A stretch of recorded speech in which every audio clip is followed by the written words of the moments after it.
buy yourself a money bag. This is what a money bag looks like. And let me show you what's in the money bag. Real quick, I have my thank you cards and envelopes in my money bag. And then I have my business cards in my money bag. I have a blue felt tip pen because that's all I do my thank yous in is blue felt tip. And over the years, people have recognized the blue felt tip pen. I have a ballpoint pen because if you write in blue felt tip on the envelope and it rains, it may not get where you want it to go. That was a bad experience that I learned from. I have my dated old 37-cent stamps, so that meant that I had to go out and buy 2-cent stamps. Now let me show you the process. You know, we go out in the field and we call on a customer, right? And you do the business card exchange.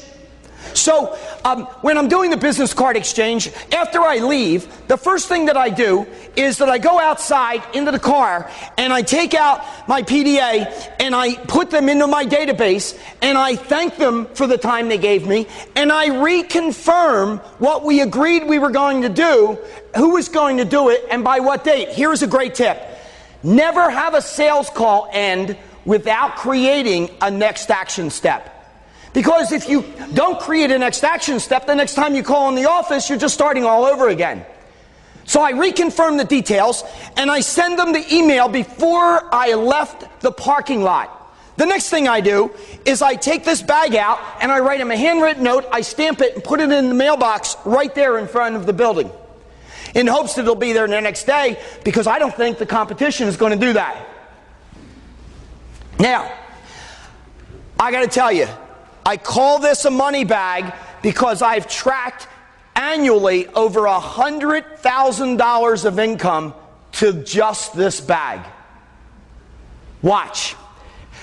I'm calling on the 4th largest company in their field in the world in Pittsburgh, at 45 minutes outside of the city. And they're in the promotional products business, and the president of the company is who I'm meeting with, and 3 EVPs. We spent an hour together and we exchanged business cards.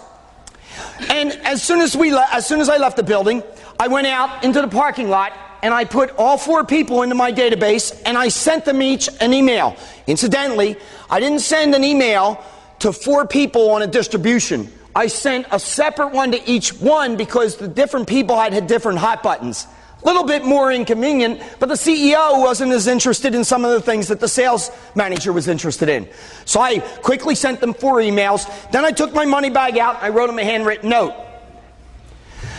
That was in October, a year and a half ago. December 14th, 3 months later, I had the opportunity to address 175 of their salespeople for a full day of sales training in Pittsburgh. They brought them in from all over North America.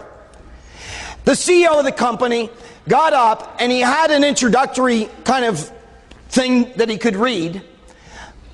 He said, I'm not going to do that. He gets up. I'm in the back of the room. He gets up in front of his 175 salespeople and said, this guy, the Jack Daly, he's got a great background. He's going to teach us a whole lot.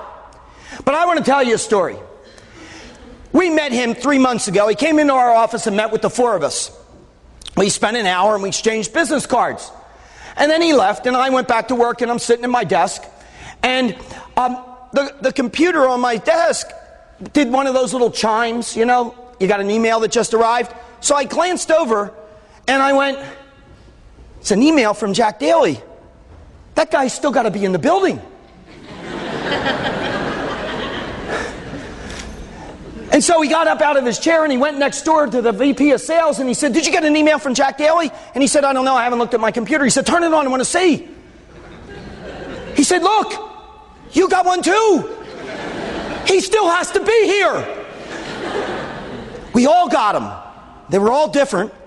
And then the very next day, we got a handwritten note from him and I said, that's it. Call that guy up, hire him. We're bringing all of our people in here in December, spend a day with him. If the only thing my sales guys learn is the money bag, it'll be worth his fee. I've spoken to that company since then 3 times.